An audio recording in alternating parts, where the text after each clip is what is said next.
மெய்யினுள்ளே பாய்ந்திடும் பாரதம் என் உதிரம் தானடி. அன்பு நண்பர்களுக்கு என்னுடைய வணக்கத்தை சொல்லி, நம்முடைய தலைவர்கள் எல்லோரும் இந்த பத்திரிகையாளர் சந்திப்பில் நம்மோடு இருக்கின்றார்கள்.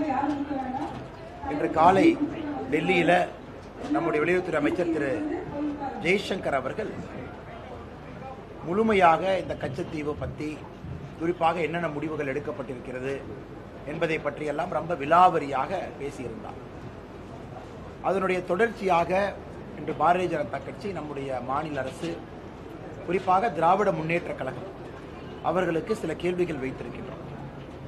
இத்தனை காலமாக திராவிட முன்னேற்ற கழகம், அதனுடைய தலைவர்கள் எல்லாம் தமிழகத்திலே சொன்ன கட்டுக்கதை, கச்சத்தீவு காங்கிரஸ் ஆட்சி கொடுத்துட்டாங்க, எங்களுடைய போராட்டத்தையும் தாண்டி கொடுத்துட்டாங்க, எங்களை கேட்காம கொடுத்துட்டாங்க, அதனால் நாங்கள் கண்டனம் செய்கின்றோம் என்று பாராளுமன்றத்திலிருந்து வெளிநடப்பு செஞ்சாங்க. குறிப்பாக அப்பொழுது பாராளுமன்ற உறுப்பினராக இருந்த செலியன் ஐயா பாராளுமன்றத்தில் இதை பற்றி தெல்ல தெளிவாக என்ன பேசியிருந்தார்னா, அப்போதைய முதலமைச்சர் டாக்டர் கருணாநிதி அவர்கள்ட்ட யாருமே கேட்கல, எங்களுடைய அனுமதி கேட்கல, எங்களுக்கு தகவல் கூட சொல்லல, காங்கிரஸ் அரசு எதையும் கேட்காமல் அவர்கள் பாட்டு கச்சத்தீவை கொடுத்திருக்கிறாங்க, இதை வன்மையாக கண்டித்து நாங்கள் வெளிநடப்பு செய்கின்றோம் என்று கலாட்டா செய்து அன்னைக்கு உள்துறை அமைச்சராக இருந்த ஸ்வரன் சிங் அவர்களை பாராளுமன்றத்தில் பேசக்கூட திராவிட முன்னேற்ற கழகத்தினுடைய எம்பிக்கள் விடல, குறிப்பாக செலியன் அவர்கள் விடல. காரணம், தமிழக மக்களை வஞ்சித்திருக்கின்றார்கள், ஏமாற்றியிருக்கின்றார்கள்.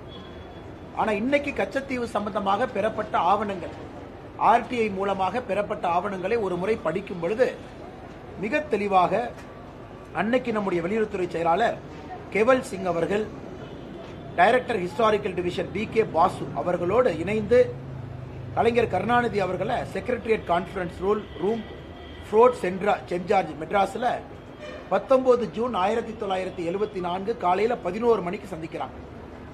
அந்த சந்திப்பு 1 மணி நேரம் செல்கிறது. அந்த சந்திப்பு முடிந்த பிறகு அந்த சந்திப்பினுடைய குறிப்புகளை டைப் அடித்து வெளியுறவுத்துறை அமைச்சர்களுக்கு ஒரு இன்புட்டாக அதை பதிவு செய்திருந்தார்கள். இத்தனை காலமாக இது கிளாசிஃபைடு மெட்டீரியலாக இருந்துச்சு. இன்னைக்கு அந்த மினிட்ஸ் ஆஃப் த மீட்டிங்கை நாம் பார்க்கும் பொழுது அதில் மிக தெல்ல தெளிவாக தெரிகிறது, கச்சத்தீவு கொடுப்பதற்கு 1 மாத காலத்திற்கு முன்பு வெளியுறவுத்துறை செயலாளர் கேவல் சிங் அவர்கள் தமிழ்நாட்டினுடைய முதலமைச்சர் திரு கருணாநிதி அவர்களை சந்தித்து அனுமதியை பெற்று அதன் பிறகு கச்சத்தீவு இலங்கைக்கு கொடுக்கப்பட்டது என்பது தெல்ல தெளிவாக இந்த நோட்ஸ் நமக்கு காட்டுது. இந்த நோட்ஸ் பார்த்தீங்கன்னா இது போல கிட்டத்தட்ட ஒரு 9 பக்கத்திற்கான நோட்ஸ். அவங்களுடைய 1 மணி நேரம் நடந்த பிரீஃபிங், என்ன பேசினாங்க அப்படிங்கிறது 9 பக்கத்துக்கான நோட்ஸ். இதை முழுவதுமாக இன்னைக்கு பத்திரிகையாளர்கள் நாங்கள் வெளியிடுகின்றோம். நேற்று பேசியது, இன்று பேசியது எல்லா காப்பியும் உங்களுக்கு கொடுத்துட்றோம். இதில் மிக முக்கியமானது, அன்னைக்கு முதலமைச்சராக இருந்த கலைஞர் கருணாநிதி அவர்கள் கேட்குறாங்க, இதை ஒரு 2 வருடம் தள்ளி போட முடியுமா? இன்னைக்கு வேண்டாம், 2 வருடம் தள்ளி போட்டு கச்சத்தீவை நீங்க தார வாருங்க, இன்னைக்கு வேண்டாம் என்று சொல்றாங்க. கலைஞர் கருணாநிதி அவர்கள் இதுல தெல்ல தெளிவாக தமிழகத்தினுடைய முதலமைச்சராக கச்சத்தீவு இலங்கைக்கு கொடுக்கப்பட்டதிலே அவருடைய முடிவும் இதில் இருந்துச்சு. அதுல எந்த மாற்று கருத்தும் இல்லை. சகோதர சகோதரிகள், இதை படிக்கும் பொழுது உங்களுக்கும் தெரியும். அதன் பிறகு நம்முடைய கருணாநிதி அவர்களோடு தமிழகத்தினுடைய சீஃப் செக்ரட்டரி, தலைமைச் செயலாளர் சபாநாயகம் அவர்கள் இருந்தாங்க. அந்த மீட்டிங்ல கொஞ்ச நேரம் கழிச்சு ஹோம் செக்ரட்டரி அம்பரோஸ் அவங்க ஜாயின் பண்ணாங்க. அப்ப கூட கச்சத்தீவுக்கு நடுவில், குறிப்பாக அந்த ஃபிஷிங் லைனை கச்சத்தீவுக்கு சென்ட்ரல்ல கொண்டு வர முடியுமா அப்படின்னு பேச்சுவார்த்தையில் நடந்துச்சு. ஆனால் கடைசியாக கருணாநிதி அவர்கள் கச்சத்தீவு காங்கிரஸ் அரசு இலங்கைக்கு கொடுப்பதில் சம்மதம் தெரிவித்தது மட்டுமில்ல, சின்ன விதமாக நான் போராட்டம் நடத்திக்கிறேன், இதை நான் லோக்கல்ல ஹேண்டில் பண்ணிக்கிறேன், இதை பொலிட்டிக்கல் இஷ்யூ வரும்பொழுது நான் பார்த்துக்கிறேன், அந்த அளவுக்கு கருணாநிதி அவர்கள் அன்னைக்கு வெளியுறவுத்துறை செயலாளர் திரு கேவல் சிங் அவர்கள்ட்ட பேசியிருக்காங்க. ஆனால் இன்னைக்கு பாரதிய ஜனதா கட்சி நாங்கள் கேட்கக்கூடிய கேள்விகள், முதல் கேள்வி, அதாவது காங்கிரசும் திராவிட முன்னேற்ற கழகமும் 1974 கச்சத்தீவை திட்டமிட்டு சதி செய்துதான் இலங்கைக்கு கொடுத்திருக்கின்றார்கள். இதிலே திராவிட முன்னேற்ற கழகத்தினுடைய முழு பங்களிப்பு இருக்கு. இன்னைக்கு வெளியுறவுத்துறை அமைச்சர் திரு ஜெய்சங்கர் அவர்கள் சொன்னது போல 21 முறை தமிழகத்தினுடைய முதலமைச்சர் நாடகத்திற்காக கடிதம் எழுதுறாங்க, கச்சத்தீவை மீட்டு தாருங்கள், கச்சத்தீவை மீட்டு தாருங்கள் என்று. அன்னைக்கு தமிழகத்தினுடைய முதலமைச்சர் கலைஞர் கருணாநிதி அவர்கள் கச்சத்தீவு கொடுப்பதற்கு சம்பந்தம் இல்லை என்று சொல்லி இருந்தால் கச்சத்தீவு மத்திய அரசு கொடுப்பதற்கு வாய்ப்பே இல்லை, கொடுத்திருக்க மாட்டாங்க. ஆனா அவருக்கு பொலிட்டிக்கல் கம்பல்ஷன், பொலிட்டிக்கல் காரணம், அதற்காக சம்மதம் கொடுத்துவிட்டு 21 முறை வெளியுறவுத்துறை அமைச்சர் திரு ஜெய்சங்கர் அவர்களுக்கு கடிதம் எழுதியிருக்கின்றார்கள். இது எங்களுடைய முதல் கேள்வி. அப்பனா உங்களுடைய பங்களிப்புல இருந்திருக்கு. இன்னைக்கு தமிழகத்தினுடைய மீனவ சொந்தங்கள், குறிப்பாக ராமநாதபுரம் பகுதியில் கச்சத்தீவு கொடுத்த பிறகு இந்தியாவினுடைய ஜியோகிராபிக்கல் பவுண்டரி எல்லை சுருங்கி இருக்கிறது. அதற்கு காரணம் மாபெரும் துரோகம் செய்தது காங்கிரசும் திராவிட முன்னேற்ற கழகமும். இரண்டாவது, காங்கிரஸ் திமுக இருவரும் எப்பொழுதெல்லாம் சேருகின்றார்களோ அப்பொழுதெல்லாம் இந்தியாவினுடைய பகுதி ஏதாவது கொடுக்கப்பட்டிருக்கும். குறிப்பாக காங்கிரஸ் தனியாக இருந்தபொழுது அக்ஷய் சின், அருணாச்சல் பிரதேசில் ஒரு பகுதி, இதையெல்லாம் காங்கிரஸ் அவர்கள் கொடுத்திருக்கின்றார். திமுக சேர்ந்த பொழுது கச்சத்தீவை கொடுத்திருக்கிறாங்க. இந்திய இறையாண்மையின் மீது திராவிட முன்னேற்ற கழகத்திற்கு நம்பிக்கை இருக்கிறதா? இல்ல 1960 பேசின அதே பேச்சை தான் அவங்க பேச போறாங்களா? இதெல்லாம் இந்தியாவுடைய ஜியோகிராபிக்கல் பவுண்டரியா தான் பாக்குறாங்களா என்பதை திராவிட முன்னேற்ற கழகம் மறுபடியும் தெளிவுபடுத்த வேண்டிய அவசியம் இருக்கு. மூன்றாவது, இன்னைக்கு ஆழ்கடல்ல நடக்கக்கூடிய எல்லா பிரச்சனைகளுக்கும் காரணம் திராவிட முன்னேற்ற கழகம் மட்டும்தான், வேறு யாரும் இல்லை. 2014 முன்பு நூற்றுக்கணக்கான மீனவர்கள் சுடப்பட்டு கொல்லப்பட்டதற்கும் திராவிட முன்னேற்ற கழகம் தான் தார்மீக பொறுப்பேற்க வேண்டும். 2014 பிறகு இருக்கக்கூடிய பிரச்சனைகளுக்கும் திராவிட முன்னேற்ற கழகம் தான் பொறுப்பேற்க வேண்டும். இன்னைக்கு பாரதிய ஜனதா கட்சி ஏத பொதுமன்றத்தில் வைக்கிறோம். எதற்காக இன்று பேசுகின்றோம்? உங்களுக்கு தெரியும், தமிழக பாரதிய ஜனதா கட்சி குறிப்பாக கடந்த சில வருடங்களாக கச்சத்தீவை மீட்க வேண்டும் என்ற கோரிக்கையை வைத்துக் கொண்டிருக்கின்றோம். மத்திய வெளியுறவுத்துறை அமைச்சர் திரு ஜெய்சங்கர் அவர்களை சந்தித்து தமிழக பாரதிய ஜனதா கட்சி அதிகாரப்பூர்வமாக ஒரு மனுவை கொடுத்திருக்கோம், கச்சத்தீவை மீட்க வேண்டும். இது எங்களுடைய ஸ்டேட்டட் கோல். அதில் நாங்களும் மத்திய அரசுக்கு தெளிவுபடுத்திக் கொண்டிருக்கின்றோம். குறிப்பாக எல்லை சுருங்கிய பிறகு அது எப்படிப்பட்ட பிரச்சனைகளை உருவாக்கி இருக்கிறது. நம்முடைய மீனவர்கள் முதல்ல நெடுந்தீவு வரைக்கும் போனவங்க இப்ப கச்சத்தீவுக்கு முன்பாகவே தடுத்து நிறுத்தப்படுறதுனால அந்த பகுதியில் பாறைகள் அதிகமாக இருக்கிறதுனால மீன் வளமும் குறைவாக இருக்கிறது. அதனால் நம்முடைய மீனவர்கள் இன்டர்நேஷனல் பார்டருக்கு பக்கத்தில் போனாவே இலங்கை நேவி அவங்க கைது பண்றாங்க. இதற்கெல்லாம் ஒரு பெர்மனன்ட் சொல்யூஷன் என்பது கச்சத்தீவு திரும்ப நம்முடைய நாட்டு கைக்கு வர வேண்டும். அது மட்டும் இல்லாம ஆர்டிகல் 6 அதன்படி தமிழக மீனவர்கள் கச்சத்தீவில் போய் வலைய போடலாம், உலர்த்தலாம், அங்கே கச்சத்தீவில் இருக்கலாம், ஆனால் தங்கக்கூடாது என்கின்ற ஆர்டிகல் 6 கூட இந்த அக்ரிமெண்ட்டுக்கு பிறகு ஒரு வருடம் கழித்து அதையும் கூட காங்கிரஸ் ஆட்சி ஃபாரின் செக்ரட்டரி லெவல் கொழும்புல இந்தியாவில் 2 ஃபாரின் செக்ரட்டரி இணைந்து ஆர்டிகல் 6 வாபஸ் வாங்கிட்டாங்க. அதன் பிறகு முழுமையாக கச்சத்தீவு என்பது இலங்கைக்கு சென்றுவிட்டது. ஆனால் இன்றைக்கு எங்களுடைய நோக்கம் திராவிட முன்னேற்ற கழகத்தினுடைய போலி முகத்திரையை மக்கள் மன்றத்திலே அம்பலப்படுத்த வேண்டும். எந்த அளவுக்கு சதி வேலையை செய்துவிட்டு கிட்டத்தட்ட இதே ஸ்டோரியை கடந்த 45 வருடங்களுக்கு மேலாக கச்சத்தீவு எங்களை கேட்காம கொடுத்துட்டாங்க, எங்கிட்ட அனுமதி கேட்கல அப்படின்னு தம்மா தும்மான் பார்லிமெண்ட்ல எல்லாம் குதிச்சு இது ஏதோ காங்கிரஸ் செய்த சதி போல் பேசிக் கொண்டிருக்கின்றார்கள். ஆனால் இன்று நம் அனைவருக்கும் தெரியும், இந்த கச்சத்தீவை தாரை வார்த்தது காங்கிரஸ் மட்டுமல்ல, திராவிட முன்னேற்ற கழகம் சேர்ந்து செய்திருக்கக்கூடிய சதி. கடைசியாக பத்திரிகை நண்பர்கள் அந்த கேள்வியை கேட்பீங்க, கச்சத்தீவை திரும்ப இந்தியா எப்ப கொண்டு வரும்? இதற்கான பதில் இன்னைக்கு வெளியுறவுத்துறை அமைச்சர் திரு ஜெய்சங்கர் அவர்கள் டெல்லியில் நடந்த பத்திரிகையாளர் சந்திப்பில் தெரிவிச்சிருக்கிறாங்க. என்ன சொல்லியிருக்கிறாங்க? அதாவது இந்த பிரச்சனையை தீர்ப்பதற்கு என்னவெல்லாம் சொல்யூஷன் டேபிள் இருக்கோ எல்லாவற்றையும் நம்முடைய மத்திய அரசு ஆராய்ந்து கொண்டிருக்கின்றார்கள். அதற்கு மேல் ஒரு மாநில தலைவராக பாரதிய ஜனதா கட்சி ஏன்னா ஆட்சியில் இருக்கும், இதற்கு மேல் நாம் பேச விரும்பவில்லை. ஏன்னா அந்த policy and central government court குறிப்பாக இன்னைக்கு வெளியுறவுத்துறை அமைச்சர் சொன்ன பதிலே போதுமான பதில். டேபிள் மேல் இருக்கக்கூடிய எல்லா சொல்யூஷனும் ஆராய்ந்து கொண்டிருக்கின்றோம். இதனுடைய அடிப்படை என்னன்னா, தமிழகத்தினுடைய மீனவ சொந்தங்கள் பாதிக்கப்படக்கூடாது, அதற்காக எல்லா ஆங்கிளையும் பார்த்துக்கிட்டு இருக்கோங்கிறாங்க. ஆனால் நிச்சயமாக நல்ல முடிவு இந்திய அரசு எடுப்பார்கள் என்கின்ற முழு நம்பிக்கை எங்களுக்கு இருக்கு. காரணம், இது மோடி அவர்கள், ஜெய்சங்கர்ஜி அவர்கள் இவர்களெல்லாம் தனி கவனம் இதில் செலுத்துறாங்க. ஆனால் இன்னைக்கு நாம் தெரிந்து கொள்ள வேண்டும், இது இல்லீகலி இலங்கைக்கு கொடுக்கப்பட்ட ஒரு பகுதி, இதுதான் உண்மை. இது அன்னைக்கே அடல் பிகாரி வாஜ்பாய் ஐயா பாராளுமன்றத்தில் மிக மிக கடுமையாக எதிர்த்திருந்தார்கள். இன்னைக்கு பத்திரிகை நண்பர்களுக்கு சம்பந்தமான கேள்வி இருந்தா கேளுங்கன்னே பதில் சொல்லுங்க.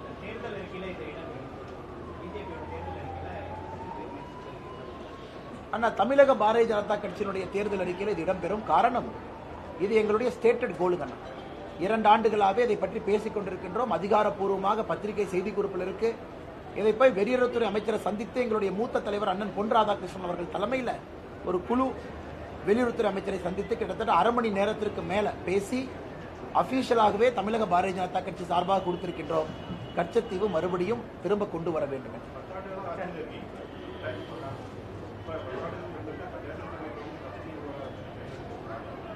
ஆனா தேர்தல் சமயம்னு பார்க்காதீங்கன்னா, அதாவது இது குறிப்பாக எப்படி இது இன்னைக்கு வெளியே வந்துச்சுன்னா, நம்முடைய முதலமைச்சர் அவர்கள் மிக கடுமையாக ராமநாதபுரத்தில் ஒரு பொதுக்கூட்டத்திற்கு தேர்தல் அறிவிப்பதற்கு ஒரு மாதத்திற்கு முன்பு மிக கடுமையாக நம்முடைய பிரதமரை பற்றி கடுமையாக பேசியிருந்தாங்க. நான் லெட்டர் எழுதினேன், கச்சத்தீவே வரல, நாங்கள் துரோகிகள் அல்ல, கச்சத்தீவை எங்களுக்கு தெரியாம கொடுத்தாங்க, அதுன்னு பேசியிருந்தாங்க ராமநாதபுரத்தில் மீனவர்கள் சபையில். அதன் பிறகுதான் உண்மையாலும் இது என்னன்னு கண்டுபிடிக்கணும், திராவிட முன்னேற்ற கழகத்தினுடைய பங்கு என்ன இருக்கு. ஒரு பக்கம் நாம சொல்லியிருக்கோம், நாம் எலெக்ஷனுக்காக கையில் எடுக்கல, 2 வருட காலமாகவே சொல்லிக் கொண்டிருக்கின்றோம் கச்சத்தீவை திரும்ப கொண்டு வரணும். இன்னைக்கு சொல்றதா அன்னைக்கு சொல்றாங்க. முதலமைச்சர் பேசிய பிறகு இதுல என்ன இருக்கு, என்ன நடந்திருக்குது என்று கண்டுபிடிப்பதற்காக ஆர்டிஐ மூலமாக அப்ளை செய்யப்பட்ட பொழுது இதெல்லாம் பொதுவெளியில் இல்லாத டாக்குமெண்ட். அதனால் வெளியுறவுத்துறை அமைச்சரவையில் அவங்க முடிவெடுத்தாங்க, பப்ளிக் இன்ட்ரெஸ்ட், தமிழக மக்களுடைய நலனுக்காக, இந்திய மக்கள் நலனுக்காக ஒரு கிளாசிஃபைட் இன்ஃபர்மேஷனை டீக்ளாசிஃபை பண்ணி ஆர்டிஐயில் அவர்கள் கொடுத்தார்கள். அது வந்ததே பார்த்தீங்கன்னா சில ஒரு வாரம் 10 நாட்களுக்கு முன்பு. இன்று இந்திய அளவில் இது பேசும் பொருளாக மாறி இருக்கிறது. குறிப்பாக இந்தியாவுடைய முன்னணி ஆங்கில பத்திரிகை இதை 2 பாகமாக பிரசுரம் செய்த பிறகு எல்லா மக்களுக்கும் கூட என்னன்னு தெரிஞ்சிருக்கு. முதல்ல மக்களுக்கு உண்மை தெரியணும், ஹிஸ்டரி தெரியணும். இன்னைக்கு மக்களுக்கு உண்மையான சரித்திரம் தெரியப்படுத்த வேண்டிய கடமை இருக்கு. அது அந்த ஆர்டிஐ மூலமாக கிடைத்த டாக்குமெண்ட்டை மக்கள் மன்றத்தில் வைக்கிறோம். 2வது, இன்னைக்கு வெளியுறவுத்துறை அமைச்சர் சொல்லி இருக்கின்றார்கள், மீனவர்கள் பிரச்சனையை தடுப்பதற்கு எல்லா பாசிபிள் சொல்யூஷன்ஸ் நாங்க ஆராய்ந்து கொண்டிருக்கின்றோம் என்று சொல்லியிருக்கின்றார்கள். 3வது, தமிழக பாரதிய ஜனதா கட்சி அதிகாரப்பூர்வமாக கச்சத்தீவு திரும்ப வர வேண்டும் என்று சொல்லியிருக்கின்றோம். இதெல்லாம் தேர்தல் காலத்திற்கு முன்பிருந்து. ஆனா இந்த டாக்குமெண்ட் ஏன் வந்துச்சுன்னா, திராவிட முன்னேற்ற கழகத்தினுடைய போலி முகத்திரையை மக்கள் பார்க்க வேண்டும் என்பதற்காக மட்டும்தான்.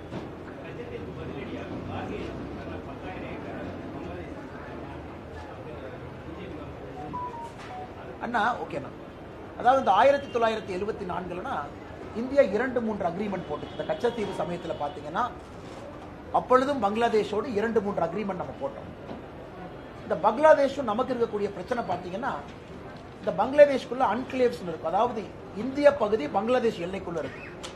அந்த எல்லைக்கு நீங்கள் போக வேண்டும் என்றால் பங்களாதேஷ் எல்லைக்குள்ள போய் இந்திய பகுதிக்கு போகணும். இதை ஆன்கிளேவ்ஸ் என்று சொல்வார்கள். இது அப்புறம் இது முதல்ல இருந்தே பிரச்சனை இருந்துச்சு. 1974 கொஞ்சம் பகுதி பங்களாதேஷுக்கு கொடுக்கப்பட்டது. அதன் பிறகு பங்களாதேஷனுடைய சில பகுதியும் நம்ம கிட்ட பவுண்டரி ஷேரிங்ல அந்த கன்ஃபியூஷன் இருந்துச்சுங்க.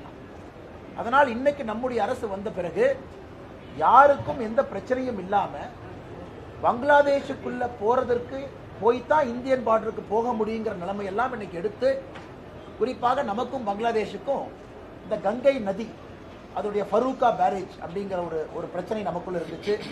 அதற்கு இன்னைக்கு தீர்வு நாம் கண்டுபிடித்திருக்கின்றோம். நமக்கும் பங்களாதேஷுக்கும் இருந்த பவுண்டரி தீர்வை கண்டுபிடிச்சிருக்கோம். அதனால் மரியாதைக்குரிய காங்கிரசினுடைய தலைவராக இருக்கக்கூடிய மல்லிகார்ஜுன கார்கே அவர்கள் சரித்திரம் தெரியாம பேசுறாங்க. இது இந்தியாவுடைய பகுதியை எந்தவித பிரதிபலனும் இல்லாம கொடுத்திருக்கும். அதாவது nothing in return from Sri Lanka, இலங்கையிலிருந்து ஒரு பைசா கூட நமக்கு லாபம் இல்லை. இதனால இந்திய மீனவர்கள் இலங்கை கடற்பகுதிக்கு வரலாம், மீன் பிடிக்கலாம், கொடுங்க, அது வேற. இலங்கை பகுதி வரைக்கும் வரலாம், வேற. இந்தியன் ஃபிஷர்மேன் ரைட்ஸ் எவ்வளவு லைசன்ஸ் கொடுக்குறோம், அது வேறங்கன்னா எதுவுமே இல்லாம இந்தியாவுடைய நிலப்பரத்தை கொடுத்து இந்தியாவுடைய பவுண்டரியை சுருக்கி ஆர்டிகல் 6 கச்சத்தீவு வரை செல்ல அனுமதி இருந்த ஆர்டிகல் 6ஐயும் எடுத்திருக்காங்க. அதனால் மரியாதைக்குரிய மல்லிகார்ஜுன கார்கே அவர்களுக்கு தெரியும், இதுவும் அதுவும் ஒன்றல்ல. இது இந்தியாவுடைய இறையாண்மையை கேள்விக்குறியாக்கி இருப்பது ஜூன் 1974 காங்கிரஸ் அரசு செய்த செயல். அமைச்சர் ஜெய்சங்கர் 2 நாடுகளுக்கு இடையே நடந்த பொதுவெளியில் சொல்லியிருக்காரு. ரகசிய காப்பு பிரமாணத்தை மீறி அவர் செயல்பட்டிருக்காரு. இதனால் பதவிகள் சொல்லி தமிழ்நாடு காங்கிரஸ் தலைவர் செல்வ பெருந்தகை அவர்கள் முதல்ல கொஞ்சம் ஹிஸ்டரி கத்துக்கணும். இது எப்படி ஜெய்சங்கர் அவர் சொன்னார், இது ஃபர்ஸ்ட் நான் தான் சொன்னேன். ஒரு தனி மனிதனாக இந்தியாவுடைய குடிமகனாக இருக்கக்கூடிய நான், ஒரு கட்சியினுடைய உறுப்பினராக இருக்கக்கூடிய நான் சொல்றேன். அதன் பிறகு இது பத்திரிகையில் வருது. எப்படி ஜெய்சங்கர் அவங்க சொல்றாங்க? ஜெய்சங்கர் அவர்கள் அமைச்சராக இருக்கிறாங்க. பத்திரிகையில இந்த செய்தி வந்த பிறகு, அதுவும் ஆர்டிஐல இந்தியாவினுடைய குடிமகன், நீனும் போடலாம், நானும் போடலாம், வானத்தேக்காவும் போடலாம், அண்ணனும் போடலாம், யாரு வேணாலும் போடலாம், அதன்படி கிடைக்கப்பட்ட ஒரு டாக்குமெண்டேஷன். அந்த டாக்குமெண்டேஷன் என்னுடைய கைக்கு எப்ப வந்துச்சு? கைக்கு வந்த தேதியிலிருந்து 12/3/2024 கைக்கு வந்த தேதியிலிருந்து இது பொதுவெளியில் இருக்கக்கூடிய சொத்து. 12/3/2024 இருந்து பொதுவெளியில் இருக்கக்கூடிய சம்பந்தப்பட்ட சொத்து. அதை ஜெய்சங்கர் அவர்கள் என்று பேசியிருக்கிறார். ஜெய்சங்கர் அவர்கள் தான் எடுத்திருக்கக்கூடிய இன்னைக்கு பாருங்க, காங்கிரஸ்காரங்க பொதுமக்கள் முன்னாடி வந்து தமிழக மக்கள் முன்னாடி கை கட்டி நமஸ்காரம் பண்ணி அப்பாலஜி கேட்க செய்த தவறுக்காக ஒரு மீனவ சொந்தங்களை போய் இன்னைக்கு வந்து அவங்க வந்து மன்னிப்பு கேட்கணும். திமுகவையும் கூட கூட்டிட்டு போய் தேர்தல் பிரச்சாரத்தை நிறுத்திட்டு அடுத்த 10 நாட்கள் வெறும் மன்னிப்பு பிரச்சாரம் மட்டும்தான் காங்கிரசும் திமுக நடத்துறாங்க. அந்த அளவு கொடுமையாக செய்துவிட்டு எதுவும் தெரியாமல் காங்கிரசுடைய மாநில தலைவர் அவருடைய தேசிய தலைவரை போல பேசினா என்ன பதில் சொல்றேன்? 2015 ஒரு ஆர்டிஐ வந்து சென்ட்ரல் கவர்மெண்ட் வந்து no land nothing was ceded to Sri Lanka. So இப்போ வந்து they say that yes we ceded some land. So is there not a discrepancy? Madam, I don't see any discrepancy, madam, because now after this document is declassified now, we know for a fact that this was not a deal that was done legitimately. Meaning 1968 the Indian Prime Minister Madam Indira Gandhi and her counterpart from Sri Lanka Siranayaka ji both met. Even then there was a lot of questions over why the meeting happened on Kachativu. Now the document, as you are yet to read this, madam, once you read it after the press conference as a very reputed reporter, you will clearly understand that including the Attorney General and our senior bureaucrats and the Ministry of External Affairs, they are very clear. India has a clear legal right over Kachativu. Despite all their file notings, they were overruled. And this Kachativu was given without any quid pro quo. So, we have to understand, madam, Kachativu was clearly till 1948, it was given by East India Company under the Jamindari rights to Raja of Ramanathapuram from 1875 to 1948. Until then, Raja of Ramanathapuram enjoyed undisputed privileged rights, including collection of pearls from there. And the duty and everything was paid only to the Madras Presidency. Now, after 1948 only, the Ceylon government started raising objections saying that Kachativu is part of the Dutch map. At that point of time, when Dutch were invaders in Sri Lanka, they were ruling. So they marked a small dot called some name in Dutch. They say it belongs to us. Now clearly, if we go through all the motions, we can very clearly see, even for Kalaignar Karunanidhi, during the argument presented by the Foreign Secretary, he said that Chinese influence, because of Chinese influence, we have to cede Kachativu. There are a lot of oils around Kachativu, we got to take it. And all those reasons they have given. What about oil now? After 40 years, is anybody talking about oil near Kachativu? So all these things were created alibi just to make sure that Congress was hell-bent on doing it. So I don't see any discrepancy. Maybe today after this document, then you should ask Government of India's their official opinion about Kachativu.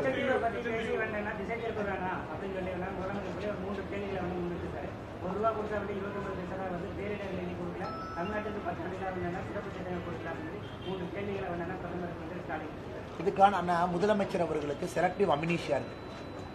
அவர் அப்பப்ப வானதி ஸ்ரீனிவாசன் அக்கா அவர்கள், நிர்மலா சீதாராமன் அவர்கள், நம்முடைய மூத்த தலைவர்கள்லாம் பதில் சொல்லிட்டே இருக்காங்க. அதை கேட்க மறந்துறாரு, இல்லை கேட்டால் அவருக்கு புரியறதில்லை. அதாவது முதலமைச்சர் என்ன சொல்றாருன்னா, கோபாலபுரம் அரசு போடக்கூடிய பட்ஜெட்டில் பட்ஜெட்ரி கிராண்டா வர்றது மட்டும்தான் கணக்கு. இன்னைக்கு 45 லட்சம் விவசாயிகளுக்கு வருடத்திற்கு 6000 ரூபாய் வருது. கேஸ் சப்சிடி 400 ரூபா 300 ரூபா வருது. இதையெல்லாம் சேர்த்தக்கூடாதா? அதையெல்லாம் சேர்த்த மாட்டாங்களாமா? ஏன்னா அது மோடி ஐயா நேரடியாக கொடுக்கறதா. இங்கே ஒரு வீடு கட்டினால் 2,63,000 ரூபாய் மானியம், அதையும் சேர்த்த மாட்டாங்க, ஏன்னா மோடி ஐயா நேரடியாக கொடுக்கறது. ஸோ வங்கி கணக்குக்கு மோடி ஐயா ஒரு ஏர்போர்ட் கட்டுறாங்க பாரத பிரதமர் அவர்கள் திருச்சியில, அந்த பணத்தை சேர்த்திக்க மாட்டாங்க. பாரத பிரதமர் நரேந்திர மோடி அவர்கள் இங்க ஒரு போர்ட் கட்டுறாங்க, அந்த பணத்தை சேர்த்திக்க மாட்டாங்க. பாரத பிரதமர் நரேந்திர மோடி அவர்கள் ரயில்வே மூலமா பணத்தை இன்வெஸ்ட் பண்றாங்க, அதை சேர்த்திக்க மாட்டாங்க. ஸோ இவர்களை பொறுத்தவரை அந்த கணக்கு தனி.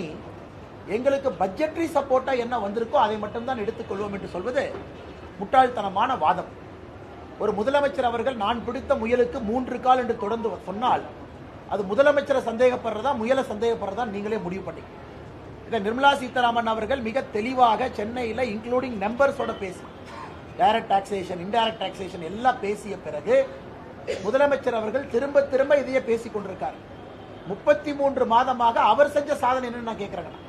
அவர் செஞ்ச சாதனையை சொல்லட்டும். எதுவுமே செய்யாம 1960 அரசியலை கையில் எடுத்து சுத்திட்டு இருக்காங்க. இரண்டாவது, தமிழ்நாட்டுக்கு கொடுத்த சிறப்பு திட்டங்கள் என்ன? ஒரு திட்டமே சிறப்பு திட்டம் தான். எத்தனை திட்டங்கள் வந்திருக்கிறது? 10,76,000 கோடி ரூபாய் தமிழகத்துக்குள்ள வந்திருக்கு.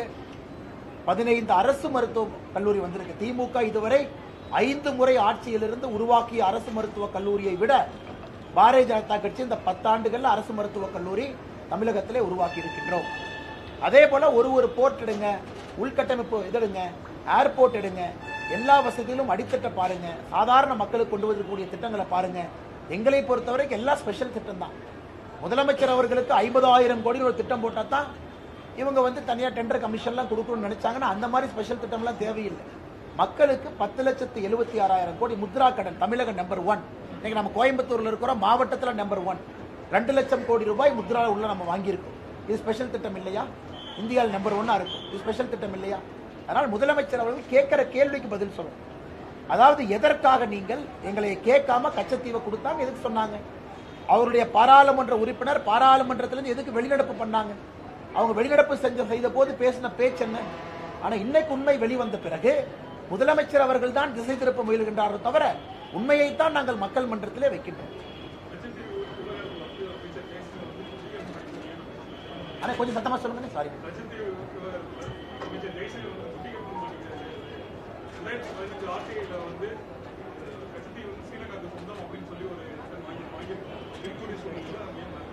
இதான் மேடம்க்கு சொன்னோங்கன்னா 2015 ஆர்டிஐ என்பது கிளாசிஃபைடு டாக்குமெண்ட் அப்ப இல்ல, இட்ஸ் a கிளாசிஃபைடு டாக்குமெண்ட். உதாரணத்துக்குங்கன்னா ஆர்டிஐ செக்ஷனுக்கு அது போகுது, அவங்க பப்ளிக்லி அவைலபிள் டாக்குமெண்ட்டை வச்சு ஒரு ரிப்ளை கொடுக்குறாங்க. அதுதான் நடந்தது. அதான் மேடம்க்கு சொன்னேன். இன்னைக்கு 12/3/2024 இருந்து பொதுவெளியில் வரக்கூடிய டாக்குமெண்ட் இன்னைக்கு பொதுவெளிக்கு வருது. அதன் பிறகு நீங்க கேள்வி கேட்குங்கிறத நான் சொல்றேன். ஏன்னா இன்னைக்கு தான் ஒரு புதிய செய்தியை வெளியே வைக்கணும். ஆனா கிளாசிஃபைட் டாக்குமெண்ட்னா உதாரணத்திற்கு இதுல கலைஞர் கருணாநிதி அவங்க கேட்பாங்க அந்த வெளியுறவுத்துறை செயலாளர்கிட்ட, யாருக்கெல்லாம் அது தெரியும்? அப்ப வெளியுறவுத்துறை செயலாளர் சொல்லுவாரு, இந்திரா காந்தி அம்மாவுக்கு தெரியும், இன்னொரு அமைச்சருக்கு தெரியும், உங்களுக்கு தெரியும். நம்ம 3 பேருக்கு மட்டும்தான் அது தெரியும், வேற யாருக்குமே தெரியாது. அப்படித்தான் முடிவு எடுக்கப்பட்டிருக்கிறது. காங்கிரஸ் கட்சியில பிரதமருக்கும் ஒரு அமைச்சருக்கும், அதன் பிறகு தமிழகத்துல நம்முடைய முதலமைச்சராக இருந்த கலைஞர் கருணாநிதி அவர்கள். கலைஞர் கேட்கிறாங்க, எதிர்க்கட்சி தலைவருக்கு தெரியுமா? நாங்க எதிர்க்கட்சி தலைவருக்கு சொல்லல, பிரைம் மினிஸ்டர் சொல்ல வேண்டாம்னு சொல்லிட்டாங்க. அப்படித்தான் முடிவெடுக்கப்பட்டது. அதனாலதான் இது பேரு கிளாசிஃபைட் டாக்குமெண்ட். இன்னைக்கு இது டீக்ளாசிஃபை ஆயிருக்கு. சோ இன்றிலிருந்து தான் புதிய இன்ஃபர்மேஷனே பொதுவெளிக்கு வருதுங்கண்ணா. So now all of you are united in your demand.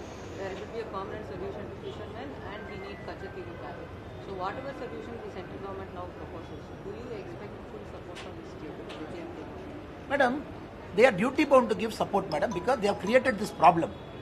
And Modi ji is trying to solve this problem. Who created it, ma'am? They created it.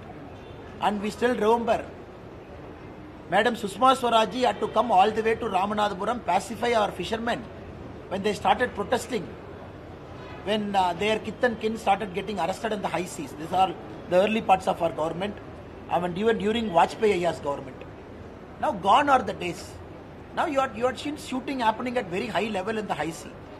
Now all those things have happened, all those ruckus have happened, and DMK brazenly lying till now about the status of Kachativu. Now we believe Article 6 reinstatement step 1, whereby the Tamil Nadu fishermen can go till Kachativu, put their fishing nets, and taking back Kachativu. Even Nehruji said Kachativu is a small little piece of island with no value.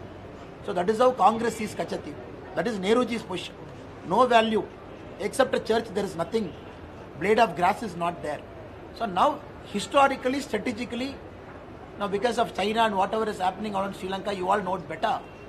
So Kachativu should be in India's presence. For us, we are looking very practically. Our fishermen should not suffer. That is our stated position. And the state government is duty bound to support it because they created this problem and we are trying to solve this problem. So on Kachativu issue,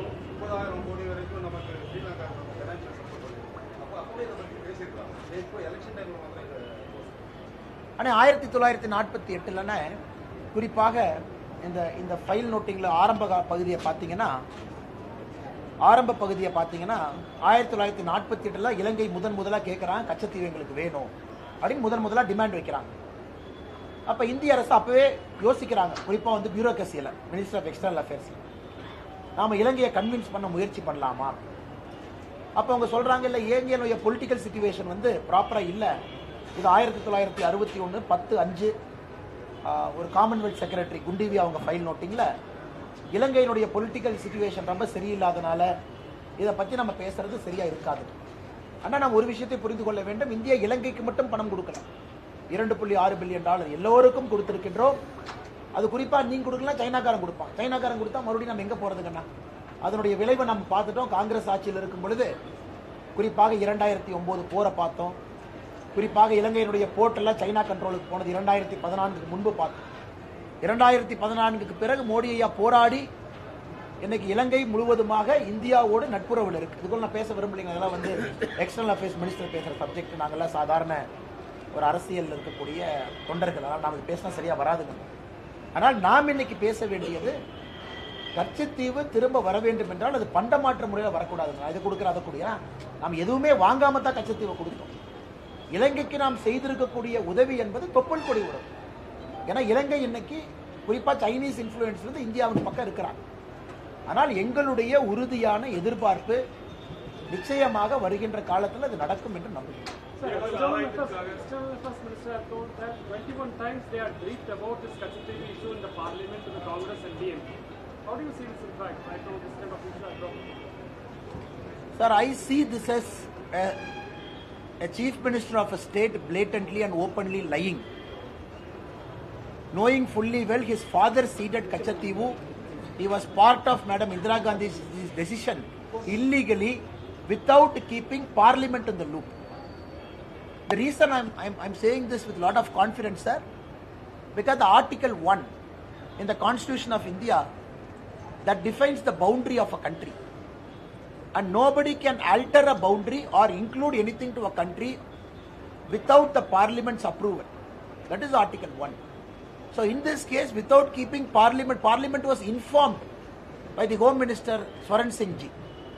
The Parliament was just informed after the maritime agreement between India and Sri Lanka got signed. Now the cat is out of the bag, where we know the Chief Minister of Tamil Nadu then, Mr. Kalaignar Karunanidhi ji, was fully aware of it even a month before he gave his concurrence. So now after that his son writing a letter 21 times to the Honorable External Affairs Minister, it only shows even the son wanted something to hide, which is shameful.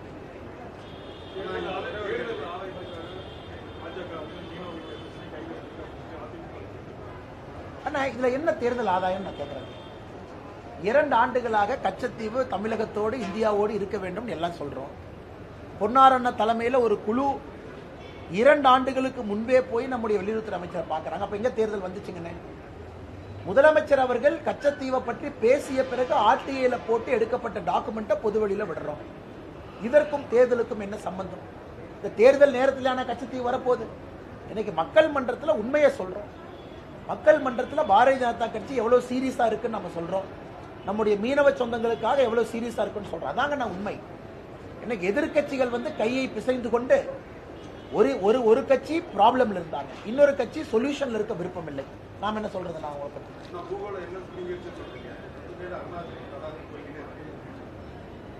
போகல இல்லைங்க. அருணாச்சல் எங்க போயிருக்கு, லடாக் எங்க போயிருக்கு, எங்க போயிருக்குன்னா எங்க போயிருக்கு, எங்க எங்க போயிருக்கு, எங்க போயிருக்கு, எங்க போயிருக்கு?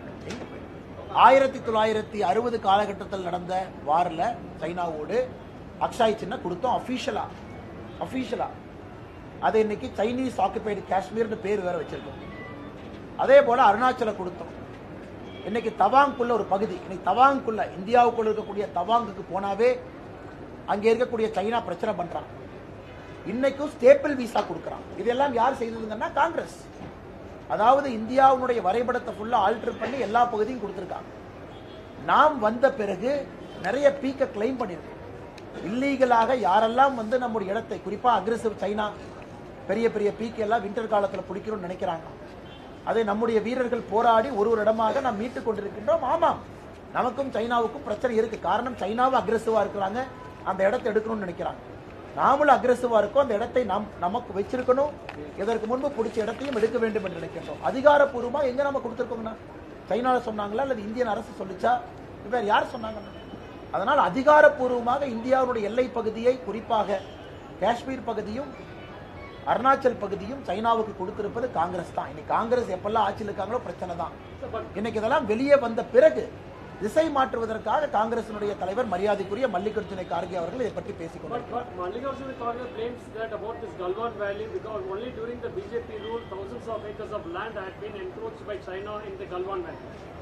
Sir, I would like to remind you, the Defence Minister Mr. A.K. Antony G in 2011 in Parliament, he said the best way to retain India's defence is not to do any developmental project in the border area.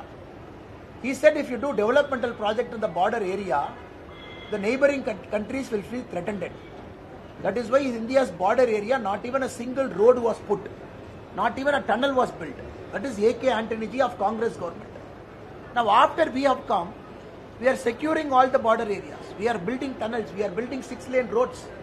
The fighter jet bases are getting created. Transport flights are getting landed. Now in this context, we all know an aggressive China, when it is trying to take India's land, India is fighting back. What happened in Galwan is a classic case where a bellicose China wanted to take India's territory. And our brave soldiers, we fought it. And we have also secured some high passes now, which is in India's control. Now if there is one party in India which cannot speak about India's territorial integrity, it is Congress party.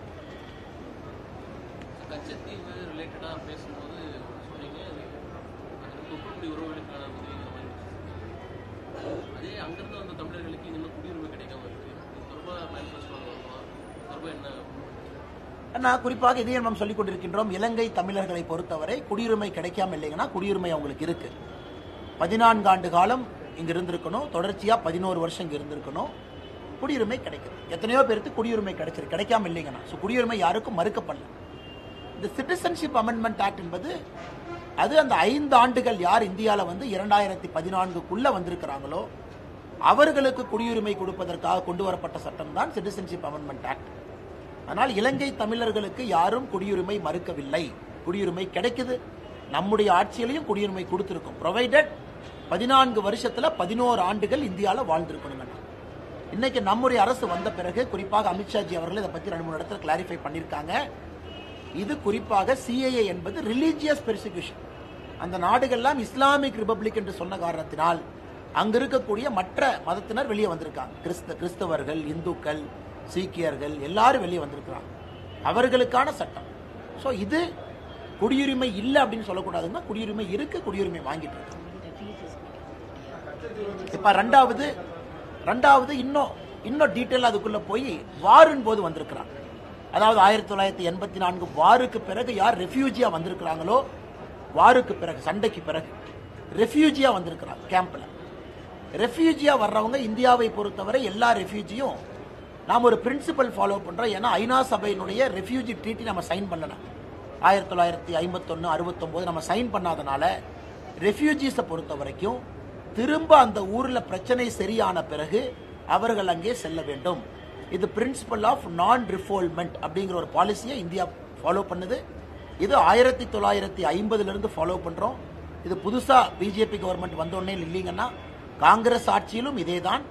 ரெஃப்யூஜிஸை பொறுத்தவரை, அதாவது இலங்கை தமிழர்கள் யார் ரெஃப்யூஜியாக ஒரு போருக்காக அங்கிருந்து தப்பிச்சுங்க நம்முடைய நாட்டில் இருக்கிறாங்களோ அவர்களுக்கு என்டையர்லி டிஃபரண்ட் சிஸ்டம்.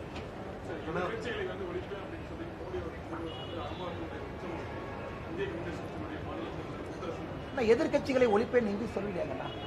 எங்க மோடியை எதிர்கட்சிகளை ஒழிப்பேன் என்று சொன்னாங்க?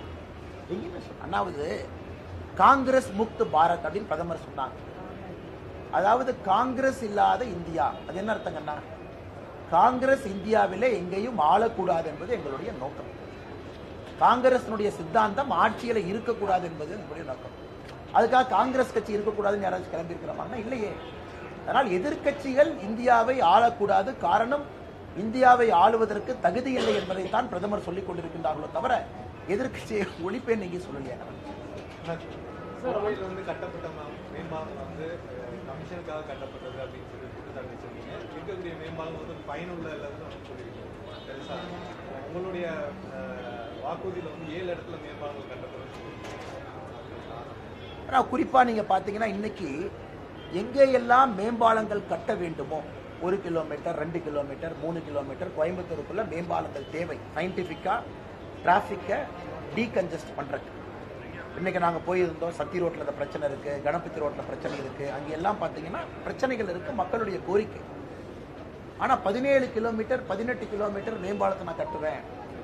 குறிப்பாக அது வந்து இதே இதை வந்து ரொம்ப சிம்பிளாக சால்வ் பண்ண முடியும், 3 அடுக்கில் சால்வ் பண்ண முடியும், மல்டிபிள் டிராஃபிக்கை கொண்டு வர முடியும். அதனால் கோவையை பொறுத்தவரை அன்சைன்டிஃபிக்காக மேம்பாலம் கட்ட வேண்டும் என்பதற்காக மேம்பாலம் கட்டுவது வேறு, மேம்பாலம் வேண்டும் என்பதற்காக மேம்பாலம் கட்டுவது வேறு. நான் மேம்பாலங்கள் இருக்கக்கூடாதுன்னு எங்கேயும் சொல்லிங்க. கோயம்புத்தூரில் கட்டப்பட்ட நிறைய மேம்பாலங்கள் தேவையில்லாத மேம்பாலங்கள் கமிஷனுக்காக கட்டப்பட்டது என்று தான் நான் சொல்லுவேன்.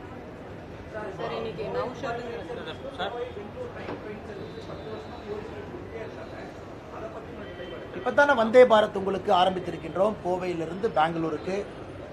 அதுவும் மக்களுடைய கோரிக்கை ஏற்று கம்ஃபர்டபுள் டைமிங் 6 மணி இங்கிருந்து டிபார்ச்சர். அதே போல் அங்கே இன்னைக்கு வந்தே பாரத் பார்த்தீங்கன்னா கோயம்புத்தூருக்கும் பெங்களூருக்கும் வந்தே பாரத் முதலாக வெற்றிகரமாக வந்திருக்கு. அதே ஒரு சாதனை தானே. அதை தாண்டி இன்னும் வந்தே பாரத் அதிகமாக இயக்கப்பட வேண்டும், அதுவும் மக்களுடைய கோரிக்கை. இன்னும் வேகமாக 5.5 மணி நேரம் 6 மணி நேரத்தில் போக முடியுமான்னு கேட்குறாங்க. அதனால் எங்களுடைய நிலைப்பாடு ரொம்ப தெளிவாக இருக்கின்றோம். குறிப்பாக Coimbatore central railway station officials railway minister என்ன சொல்றாங்கன்னா, புதிதாக ட்ரெயின் இயக்குவதற்கு இங்கே வாய்ப்புகள் குறைவு, பிகாஸ் கன்ஜஸ்டட் ஸ்டேட்ல இருக்குது. இன்னைக்கு நமக்கு இருக்கக்கூடிய வாய்ப்பு Peelamedu railway station, Singanur railway station இரண்டையும் கூட துரிதப்படுத்தி இன்னும் கொஞ்சம் பெரிய ரயில்வே ஸ்டேஷனா மாற்ற வேண்டிய கட்டாயம் இருக்கு. இன்னைக்கு இந்த அமிர்த் பாரத் ப்ராஜெக்ட்ல கூட பார்த்தீங்கன்னா போத்தனூர் ரயில்வே ஸ்டேஷனை நம்முடைய அரசு கையில் எடுத்து பெரிதுபடுத்தி கொண்டிருக்கின்றோம். காரணம், புதிதாக ஒரு ரயில் ஆரிஜின் பாயிண்ட் கோயம்புத்தூர்ல இருந்து ஆரம்பிப்பதே கடினம், பிகாஸ் உள்ள வர முடியாத அந்த அளவுக்கு ட்ரெயின் இருக்குங்கிறாங்க. அப்படி இருக்கும் பொழுது பீலமேடு சிங்கானூர் இதெல்லாம் பயன்படுத்தி கோயம்புத்தூரிலிருந்து மரியாதைக்குரிய சகோதரர் சொல்வது போல இன்னும் புதிய வழித்தடங்கள் வேண்டும் என்றால், அதுவும் நம்முடைய தேர்தல் வாக்குறுதியில் ஒரு வாக்குறுதியாக வச்சிருக்கோங்கன்னா இதே பாயிண்ட்டுக்காக வச்சிருக்கோம்.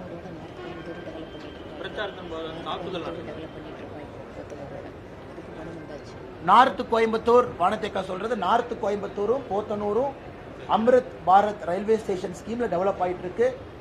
காரணம், டிராபிக்கை டீகன்ஜஸ்ட் பண்ணணும். நாங்கள் புதுசாக ப்ரப்போஸ் பண்ணியிருப்பது பீலமேடையும் சிங்கானூரையும் தரம் உயர்த்த வேண்டும் என்றும் சொல்லுகிறோம்.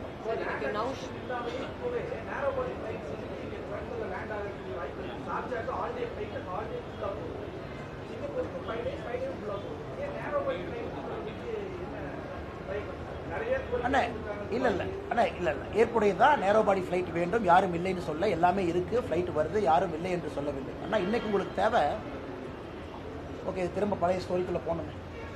இன்னைக்கு நம்முடைய பிரச்சனை என்ன, கோடு ஷேர் கேட்கும். கோடு ஷேர் எல்லாமே மறுபடியும் நான் காங்கிரஸ் ஆட்சி வம்புக்கு நினைக்காது. 2004 14 வரை இருக்கும் பொழுது குறிப்பாக மிடில் ஈஸ்டுக்கு ஒரு சர்வீஸ் போடுறீங்கன்னா அது ரெசிப்ரோக்கல் அக்ரிமெண்ட். அதாவது 360 சீட் ஒன் வேனா மிடில் ஈஸ்ட் 360 சீட் ஆப்போசிட் வே கொடுப்பாங்க. அப்போ ஜெட் ஏர்வேஸ், நான் கம்பெனி பேரில் எடுக்க விரும்பல, பிரபுல் பட்டேல் அவங்க எல்லாம் அன்றைக்கி ஏவியேஷன் மினிஸ்டராக இருந்தாங்க. அதன் பிறகு நிறைய பிரச்சனைகள் அங்கே நடந்துச்சு. அதன் பிறகு அது சுப்ரீம் கோர்ட் வரைக்குமெல்லாம் போச்சு, இந்த ரூட் ஸ்கீம் எல்லாம் போச்சு. அதுக்குள்ள நான் போக விரும்பலிங்கன்னா, ஆனால் இன்னைக்கு புதிதாக மிடில் ஈஸ்டுக்குள்ளே நீங்கள் போயிட்டு வரணும், புதிதாக ஒரு விமான நிலையத்தை மிடில் ஈஸ்டுக்குள்ளே அனுப்பணும்னா ஏற்கனவே இயங்கக்கூடிய ஒரு விமானத்தினுடைய ரைட்டை தான் இப்போ வாங்கணும். புது வழித்தடங்கள் மிடில் ஈஸ்டுக்கு இல்லை. அதை தாண்டி நீங்கள் மிடில் ஈஸ்டுக்கு போடணும் அப்படின்னா புதிதாக மிடில் ஈஸ்டில் இருக்கக்கூடிய வைடு பாடி ஏர்கிராஃப்ட் பர்மிஷன் கொடுக்கணும். இந்தியாவிலிருந்து வைடு பாடி ஏர்கிராஃப்ட் மிடில் ஈஸ்டுக்கு போகணும். அப்படின்னா பிசினஸ் கிளாஸோட எக்ஸிக்யூட்டிவ் கிளாஸோட அந்த பெரிய விமானம், அதான் இன்னைக்கு இருக்கக்கூடிய நிலைமை. இன்னைக்கு கோயம்புத்தூர் மக்களுக்காக நாங்கள் போராடி கொண்டிருக்கிறது வைடு பாடி ஏர்பிளைன் கோட் ஷேர். குறிப்பாக இங்கிருந்து அமெரிக்கா போகும்போது ஒரு லக்கேஜ் இங்கே கோயம்புத்தூர் ஏர்போர்ட்டில் போட்டிங்கன்னா யூஎஸ்ல ஏதோ ஒரு நகரத்தில் நீங்கள் எடுக்கணும். இதற்கு தொடர்ந்து நம்முடைய மத்திய அமைச்சர் ஜோதிராதித்ய சிந்தியா அவர்கள் மிக கடினமாக போராடி கொண்டிருக்கின்றார்கள். குறிப்பாக இந்த கோடு ஷேர் அக்ரிமெண்ட்டை கொண்டு வர கோயம்புத்தூர்ல இருந்து outwards more towards Middle East. ஏன்னா சிங்கப்பூருக்கு இன்னைக்கு விமானம் இருக்கு. இரண்டாவது, கோயம்புத்தூரை பொறுத்தவரை இன்னைக்கு இது பேசஞ்சர் ஹேண்ட்லிங் கெப்பாசிட்டி ரொம்ப குறைவா இருக்கு. இன்னைக்கு இருக்கக்கூடிய வளர்ச்சிக்கும் இன்னைக்கு இருக்கக்கூடிய பேசஞ்சர் இன்ஃப்ளோக்கும் கோயம்புத்தூர் விமான நிலையம் ஒரு சிறிய விமான நிலையம். இதில் வந்து ஹேண்டில் பண்ண முடியாது, ரொம்ப கன்ஜஸ்டடாக இருக்கு. ஒரு லாஞ்சிலிருந்து உள்ளே போய் பாருங்க, கம்ஃபர்டபுளாக யாரும் வந்துட்டு போக முடியாது. அதற்காகத்தான் ஏர்போர்ட் எக்ஸ்பான்ஷன் வேண்டும். இதை 10 ஆண்டு காலமாக பேசிக் கொண்டிருக்கின்றோம். கடைசி 87 ஏக்கரை மாநில அரசு கொடுக்காம இருக்காங்க. யாரும் நம்பங்க மேடம்?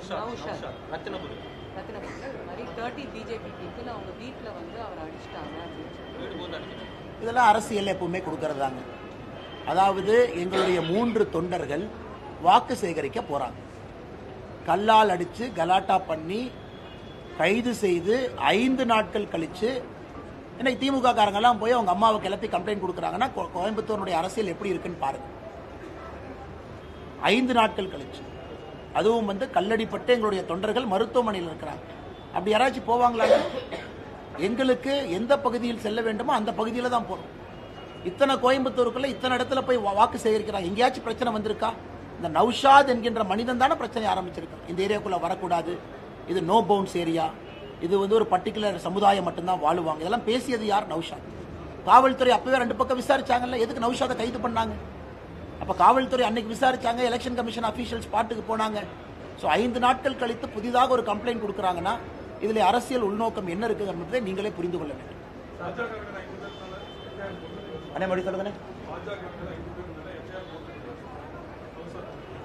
பொய் கேஸ்னால பார்த்துக்கலாம். 5 நாள் கழிச்சு கைது பண்ணி ஜெயிலில் வச்சதுக்கு அப்புறம் 5 நாள் கழிச்சு ஒரு புது கம்ப்ளைண்ட் கொடுத்தா திமுக காரர் இது பின்னாடி இருக்கா. இதை விட என்னென்ன சொல்றதெல்லாம் பார்த்துக்கலாம்.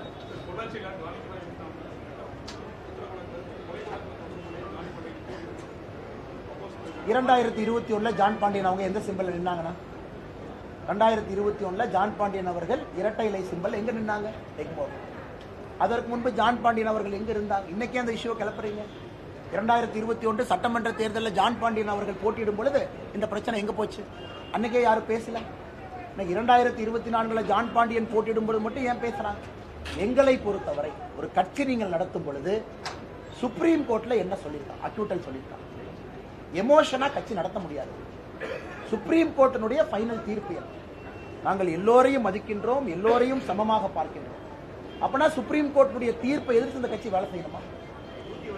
சுப்ரீம் கோர்ட்டினுடைய ஃபைனல் தீர்ப்பு அக்யூட்டல் இருக்கு. ஸோ இன்னைக்கு நாங்க சுப்ரீம் கோர்ட்டினுடைய தீர்ப்பு தப்புன்னு நீங்க சொல்றீங்களா? அதனால ஒரு கட்சி ஒரு தேசிய கட்சியாக நீங்க நடத்தும் பொழுது ஒரு சிஸ்டம், ஒரு ப்ராசஸ் தானே ஃபாலோ பண்ணும். இதே ஜான் பாண்டியன் அவர்கள் 2021 ரெட்டலை சிம்பல் நிக்கிறாங்க, அன்னைக்கு பிரச்சனை இல்லை. ஆனா இன்னைக்கு ஜான் பாண்டியன் அவர்கள் தாமரை சிம்பல் நின்னா பிரச்சனை. இது என்ன நியாயம்? அதுக்குதான் நான் பதில் சொல்லியிருக்கேன். அப்ப உச்ச நீதிமன்றத்தினுடைய தீர்ப்புப்படி தான் நாங்க போக முடியும். எல்லோரையும் மதிக்கின்றோம், எல்லோருக்கும் சமமாக இருக்கின்றோம். எங்களை பொறுத்தவரை ஒரு ஃபைனல் ஆர்டர் என்ன, அதை பொறுத்துதான் நாங்கள் முடிவெடுக்கின்றோம். அது 2021 ஒரு தன்மை, அது 2021 அப்புறம் இந்த 3 வருஷத்துல நிலைமை எதுவும் மாறலிங்கன்னா, 2021 தேசிய ஜனநாயக கூட்டத்தில் இருந்தார், அன்னைக்கும் பாரதிய ஜனதா கட்சியில் இருந்தார். 2024 தேசிய ஜனநாயக கூட்டணி, இன்னைக்கு அதிமுக இல்ல, அவ்வளவுதான். இந்த 3 வருஷத்துல என்ன புதுசா மாறி இருக்கு? எங்களுடைய டெசிஷன் நாங்க இன்னைக்கு மாத்திரக்கு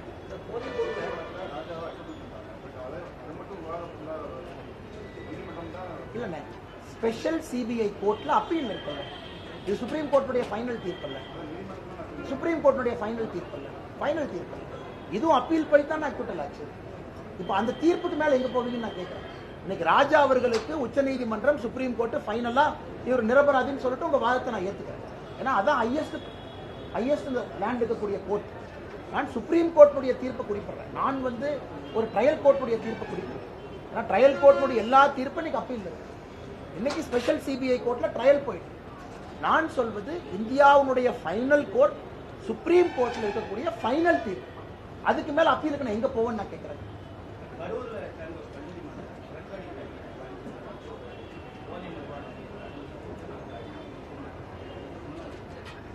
யார் அடிச்சு கொண்டிருக்காங்க? ஆனா ஒரு விஷயத்தை தெரியாம பேசக்கூடாதுன்னா, தெரிஞ்சுக்கிட்டு இன்னைக்கு சாயந்தரம் உங்களை பார்க்கும் பொழுது பேசுறேன்.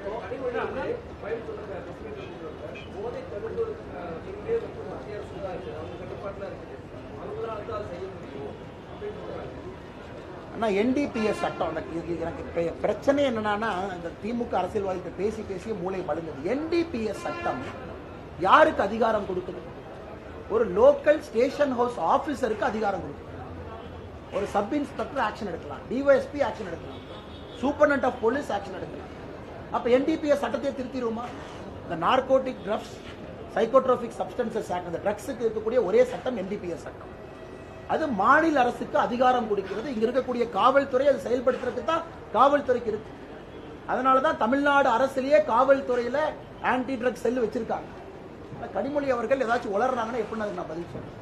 Sir, regarding this Kachati fisherman issue right now, you earlier stated that the DMK should be responsible for all the death and the killing of fishermen in the sea, as well as which has been killed by Sri Lanka. With this situation, are they not the citizens of India? Why not the government of India make Sri Lanka accountable for all these deaths? Sir, you have to understand, now whichever death has happened, even now when a boat gets seized, picked up, each boat has got a GPS which gets submitted in Sri Lankan court. If the driver is coming for the second time, different punishment, driver different punishment. I am not going to get into it, sir. I will not get into these matters.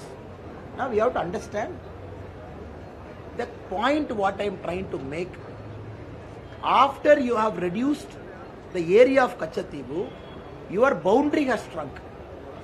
Until then you are going beyond what is so-called the international boundary of India now. So that is what I am arguing. Since you have shrunk the boundary, so whatever has happened in that boundary, it is DMK that is responsible, which is officially a Sri Lankan boundary now. No, I am asking about the killing of fishermen by the Sri Lankan Navy. In fact, why not they become the accountable for all these killings? Correct, sir. Every time it killing happens, it is a matter of dispute between two countries. The other country will say, I have entered my boundary, so I have taken the recourse to shooting to stop you despite my warning. That is the other country's argument. Our argument is you are within our boundary. So that is why the matters are in court. That is why we fight it out. But you say that DMK should take responsibility for... Naturally they should take... Anna, very simple, Anna. This is the boundary. Initial boundary. You reduce the boundary here. You are given this boundary to Sri Lanka. So whatever has happened here, who is responsible? It is Sri Lanka. மேலும் இது போன்ற வீடியோக்களை காண தேசியவாத news YouTube சேனலை subscribe செய்யுங்கள்.